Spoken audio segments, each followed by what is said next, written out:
Lieutenant Colonel Casper Versteegden was born in 1964. He studied tropical animal husbandry from 1982 until 1988. He worked in tourism and did research on wildlife in Africa. Casper had a career in marketing and international sales, responsible for more than 40 countries.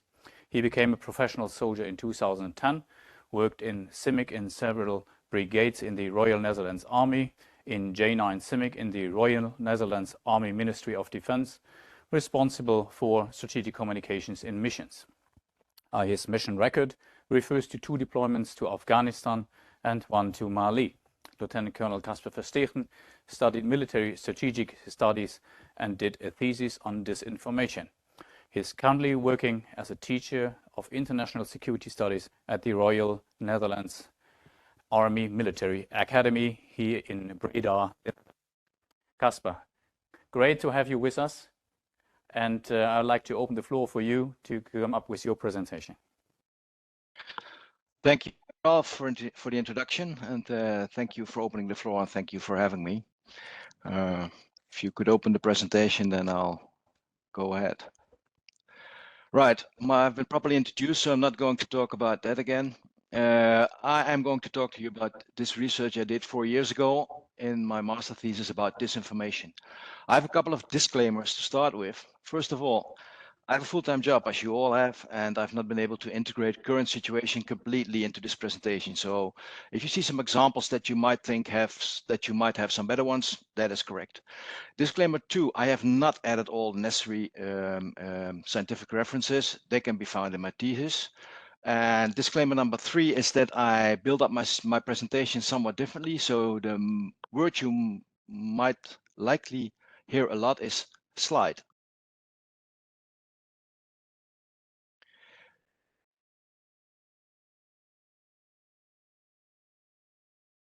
Now you've given me 2 slides too many, but that's okay. Oh, go back.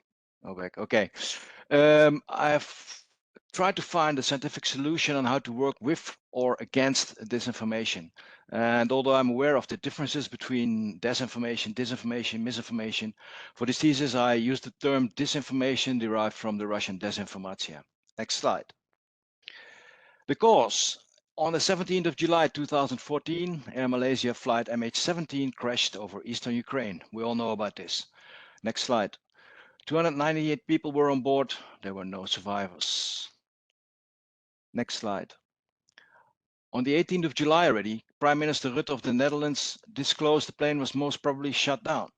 And he assured the Dutch the shooting would be thoroughly investigated and the guilty would be brought to trial. Next slide. Although the people of the Netherlands seemed to understand what had happened, and there was concern about who was responsible for the shooting down of flight MH17, in spite of a conclusive report by the JIT, the Joint Investigation Team, there remains doubt in Dutch society about what to believe. That's what you see here. Most pregnant is the fact that in 2017, 20% of Dutch population were convinced that Dutch government was concerned in a cover-up operation. Next slide. How is that possible? Well, that's disinformation. Many theories about the cause of the incident and consequent loss of MH17 have circulated in the weeks, months, and even years after the event. Most of these theories can be traced back to be of Russian origin. Russian MOD and Russian state-sponsored news agencies launched different stories about what happened. And these stories varied from the shifting of MH17 flight path, being mistaken for the plane of President Putin, being shot down by a Ukrainian Sukhoi 25 fighter. Most peculiar ones was the CIA conspiracy theory, where it was said that the CIA had loaded a plane with corpses to be downed over eastern Ukraine. Obviously, many of these theories were self-contradictory and were completely abandoned after some time. However, their spin-off is enormous and can still be found littering the internet. Next slide. This is the content. You've seen the lead. You all know this story. This is the content of my presentation. I'll take you to the research I've done and explain the research questions as well as some proposals I have developed, theoretically. I will skip most of the theory. If you're interested, once again, the thesis will be made available, can be made available. Next slide. This is what is described by a couple of scholars as a definition of disinformation. Purposeful spreading of diverging and confusing theories through various channels in order to create an information overload at the receiver's end. This is part of Russian doctrine. Disinformation campaigns are inherent to Russian reflexive control theory. Reflexive control wants to impact a state from its military and government systems down to its population's opinions. By targeting the information flow and the information systems, Russia is able to influence its target to form a decision based on the disinformation in the direction desired by Russia, without, in many cases, the target state even knowing why they're acting in such a way. Next slide. So why is that? Why does Russia do that? There is a widespread agreement that Russia assumes it is strategically unique and strategic, and its strategic culture centers on a perceived undefendability of its borders. Russia has extremely long and porous borders, about 20,000 miles land borders, and obviously that makes it difficult to defend reactively. So throughout history, deception and misinformation have evolved as tools to influence or even control political and military systems outside these borders. Next slide. Apparently, Moscow's approach is to generate a certain degree of chaos, which can be managed to destabilize those countries that either seek admission into the West or are courted by Western countries. Kremlin obviously knows that NATO will not accept semi-stable or unstable states, or states without territorial cohesion.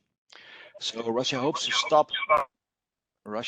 stop further NATO expansion or Europeanization in its sphere of influence by generating what they call manageable chaos in key areas. I think we all agree that what is happening in Ukraine right now does not match the pattern of manageable chaos. Apart from the use of Kremlin spokespersons, Russia uses a whole array of means to spread this. Well, we've seen that in Duan's presentation. The assets used are, for instance, Russia Today, Sputnik. These try to position themselves as independent news agencies, but obviously by us they are perceived as agents of the Kremlin, and they're assisting in undermining trust in media, democracy, and authority figures in Western democracies. Another asset is the use of trolls and bots, which we're all aware of. Next slide. These are the goals that are defined as being what disinformation is after. You can read them and I'll tell you how it works. Disinformation drives wedges in pre-existing cracks in society. These cracks are the scars of polarization, which means the more polarized a society is, the more vulnerable it is. For instance, polarized society, US during the 2016 elections, UK during the Brexit. But it's not unique to these countries. I only have to mention mass migration, yellow vests, COVID, Russian gas. And you know what I mean. The tried and tested way of making disinformation work is using the adversary's weakness against them, which in this case is Western emphasis on balance in media reporting. This emphasis ensures that Russian narratives, no matter how fraudulent they will be repeated to European and American audiences by their own media. Thus, they are validated and reinforced. For my country, the Netherlands is especially vulnerable for this disinformation because Dutch society is one of the most digitalized, open, and free societies worldwide. The Netherlands has been a free haven for freedom of speech for centuries and has become a global digital node in the last decades. Traditionally also, there is no role for the government in controlling information flows, only in facilitating them. Next slide. So, talk about a solution to disinformation. Next slide. We heard it do and say there are some ways to deal with disinformation. And if we discuss this, the first two things that come up are forbidding or countering. Next slide. Forbidding is somewhat difficult in democratic societies because we have freedom of speech. And countering is possible. However, it's always reactive. It's always late. It's always energy and time consuming. And as we just heard, we might need AI to help us. Next slide. So what then? In my research, I came across a I came across resilience. Resilience is defined as the capacity of a system to absorb shocks and to return to its original state or even form into a better state. Since 2010, resilience is employed by political science and international relationship scholarship. It seems the last few years it has become fashion, and in 2013, resilience was declared buzzword of the year by the Time magazine. But still, this might be something we can use. Next slide. So if you do a scientific research, you all know you make a definition. This was the definition I made about resilience against disinformation. Resilience against disinformation means strengthening of social cohesion by constantly pointing out advantages of existing norms and values, using external shocks, for instance, disinformation campaigns, as an initial point for adjusted societal debates on norms and values, to continue building trust in the nation state and in the treaty organizations it adheres to. Next slide. Next slide. Well, just a second. It's nice to have a definition, I understand what it means, but you cannot buy resilience in a store like IKEA, and it doesn't grow from a tree like a banana. So it's important to know how you can install it, how you can build it. I gathered a set of building blocks from several scholars. First of all, social capital.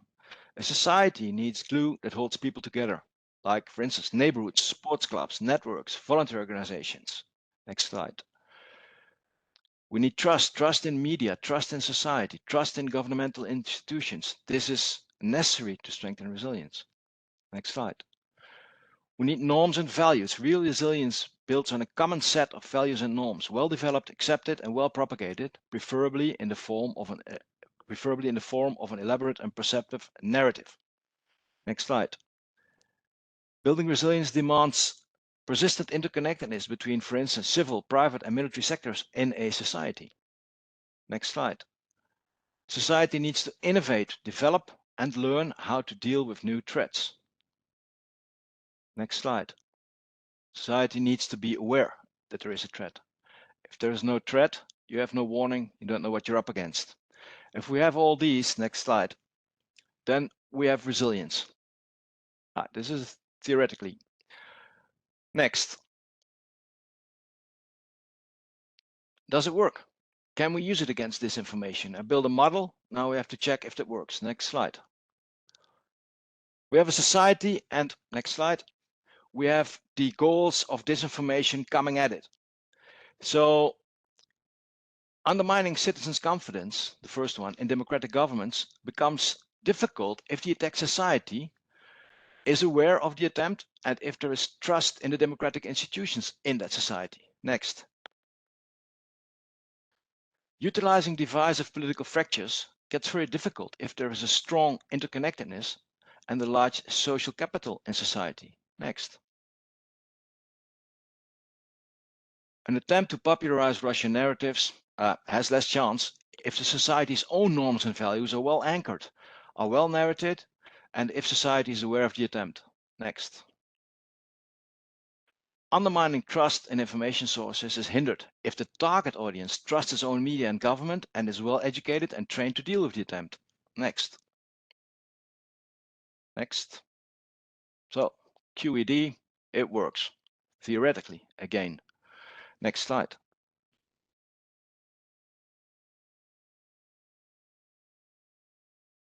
Next slide. In order to find out if policy helps, the building blocks that you've seen, they present a good indicator to find out if resilience can be built using policy of the Netherlands, for instance. Since the Netherlands is a small country that matches its policy with treaty organizations, I have also investigated NATO and EU policy. Mind you, 2018. So anyhow, this gives a good idea of at the time frame, and research shows that in the Netherlands, EU, and in NATO policies, all resilience building blocks are present. So if policies are implemented correctly, the effects of disinformation are diminished and resilience is improved. Should be. Next. The one thing I did find is that the last year's EU Strategic Compass mentions foreign information manipulation interference disinformation on page 3 already. So it has gone up in the world. Next.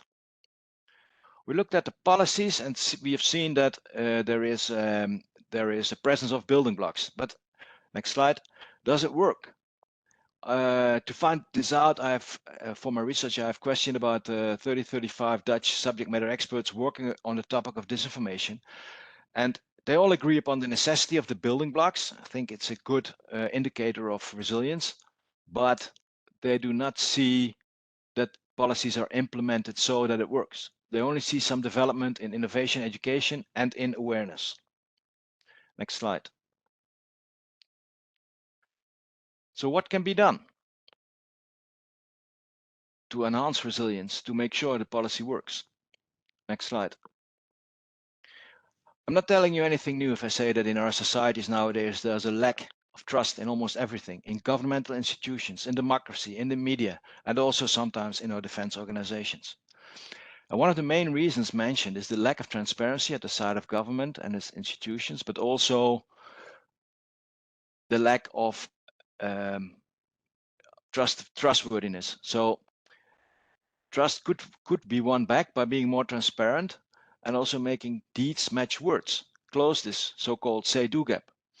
Distrust in the press, we all know about that, is fed by the fact that a large chunk of media have turned into commercial organizations, not necessarily making quality news, but looking for clickbaits, earning money, which does not necessarily improve quality. Government could play a role here by subsidizing quality journalism and lowering taxes on newspapers, hard copy and online. In Holland, we say that trust comes afoot but goes on horseback, which means rewinning trust will be a lengthy process. Next slide. Human rights, rule of law, freedom of speech, women emancipation, typical and binding examples of our Western norms and values. These values have an enormous attraction worldwide, and other countries are aiming after them. But during my research, I found out, and maybe you can adhere to this, appreciation of these values is diminishing. We take these values for granted and are getting cynical about them. But we should be aware, or we should be made aware, that these values are something to cherish and to defend. Next slide. If we look at the Netherlands, these norms and values, they should be embedded in a solid narrative. Story about why and how. And regarding the Netherlands, this story is virtually non-existent. So an effort should be made to construct such a narrative. Based on our history, our vision, our norms and values, this narrative should be proactively propagated. Next slide. Cooperation and synchronization between government and institutions is necessary. What we see now is that the public gets a lot of information from all kinds of different ministries. On the left side, for the non-Dutch people, these are ministries. Next slide. And all the information coming towards the people is not coordinated. So that is a problem. This should be coordinated. But in a democratic society, next slide, this involves an issue, because once you start claiming as a government the right to disperse information, we're ending up, next slide, with an undesirable phenomena, which is very commonplace in authoritarian states. So a Ministry of Information. Next slide. What is proposed by expert is the development of some kind of coordinating board to develop an holistic approach toward countering disinformation. So coordinating messages, getting them more straightforward and more holistic to the people. Next slide. Next. Next slide. Social capital. There are already quite some initiatives active in our societies that try to counter disinformation and enhance resilience. Think about foundations, Hacker Collective, educational institutions. Governments could again play a role in supporting these initiatives. Special attention, obviously by subsidizing them, special attention should be given to initiatives that build bridges and make connections between different social layers and different groups in society. Next slide. We've seen this in Doen's presentation. Public needs to be critical again towards media and towards the content they spread, especially towards social media. In order to enhance this so-called media literacy, it has to be part of educational systems. Once again, many Scandinavian countries have this already, and also in the Netherlands there are some good developments. For instance, in education, but also government has launched a campaign last year stimulating the public to remain critical towards news. Next. And we need to be aware. Nowadays, we have a detection threshold. This is an example regarding war, which is my business. We need to acknowledge that disinformation campaigns are targeting our societies, and we need to lower the detection threshold. This threshold nowadays is so high, you see this in this slide, that once we detect something's happening, we are nearly at war. Next slide. If we lower this threshold, the line, the red line, might change. Next slide. Because if we lower the threshold, we start acting earlier upon these threats, upon the actions, and we might never even reach the stage of warfare, which could be a good thing. Next slide. And as last, I've been talking about things the government could do, but obviously there's also things we can do ourselves. I can do myself. You can do yourselves. Next.